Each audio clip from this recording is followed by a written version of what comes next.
Control number 42483, please introduce yourself. Good day, ma'am and sir. My name is Juliet Caspillo, 28 years old. I'm single and 2 siblings. I have 1 brother and I'm eldest in my family. What is your educational attainment? I'm graduate Southern Mindanao Institute of Technology Why do you want to go to Hong Kong? to save in money to help my family. Have you been to any country before as an No, OFW? but I have experience here in Philippines almost 4 years as nanny. Do you have experience in taking care of old person? No, but I'm willing to learn. Do you have experience in taking care of newly born babies and children? Yes, change diaper, feeding, and playing.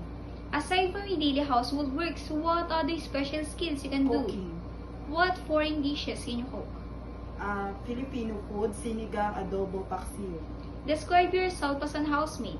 I'm God-fearing, honest, hardworking. During misunderstanding with your employer, what do you do? I'm apologize and can say sorry. Describe your relationship with your past and present employer. How do they treat you? And good relationship and treat me as like a family. Message for a future employer in Hong Kong. Good day, ma'am and sir. If ever you choose me as your domestic helper, I will do my best. Finish contract 2 years or more done. Thank you so much. Thank you. God bless.